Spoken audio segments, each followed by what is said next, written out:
I grew up in the high mountain desert, and I always wondered about the lowest, most tropical, basically the opposite. My dream had always been to go visit the rainforest. My name's Lindsay Dyer. I'm a big mountain professional skier, and I've always had a thing for conservation and the rainforest. I'm passionate about sea animal conservation and learning more about animal wildlife conservation. And the sea turtles in Tortuguero are what you come to Tortuguero for.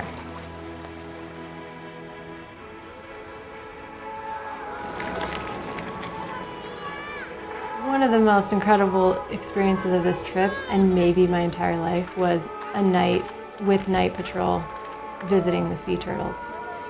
Can you tell how old she is? We know that she is at least 20 or 25 years old. That's when the green sea turtles reach their sexual maturity.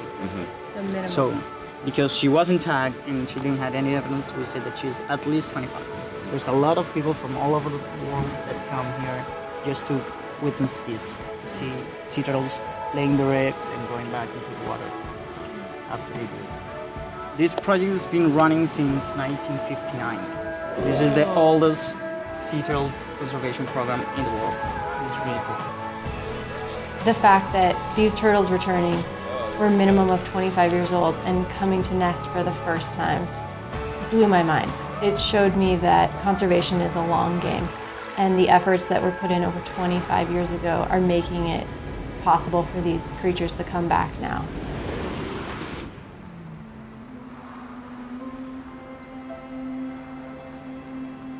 One World is a biodynamic farm. Ken has this passion that I love, and I've only seen that in other people that are following their dream. The impact that we're trying to leave is, of course, educational within the farm, and the other thing is actually to protect this area. They have this energy because they're creating something from a vision that they had. Society didn't tell them to do it, their family didn't tell them to do it. In fact, society and their families probably thought they were absolutely crazy. And that's how you know the ones that are following their truth.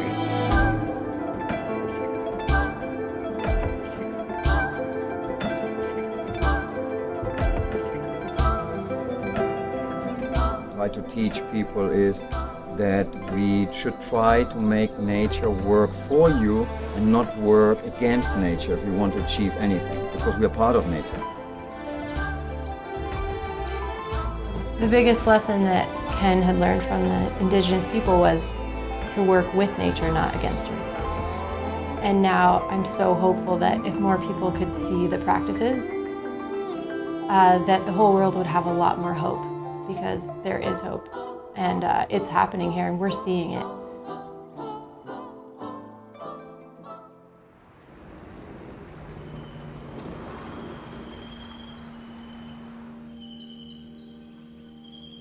I melted within moments of walking into the Jaguar Center.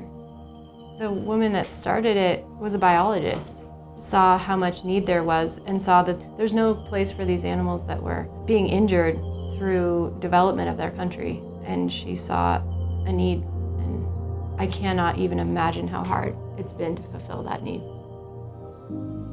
This was raw in your face. There's a veterinary clinic right there. The minute you open the door, you can tell there's no question. This place is doing the work, doing hard work.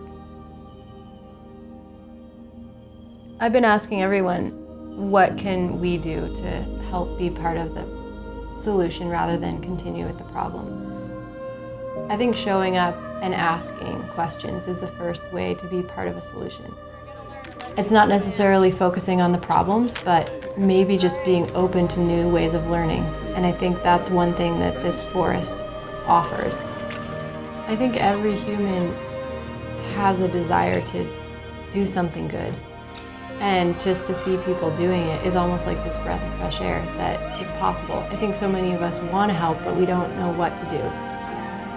The biggest thing I'm taking away is the pride these people have in their environment. And this country has made their environment their most prized resource in protecting it. And they're learning that if they protect it now, it will reward them tenfold in 10, 20 years. For me, Costa Rica is that fairy tale that I grew up on, wondering about from books and media, and having never had a chance to see it, it was magical.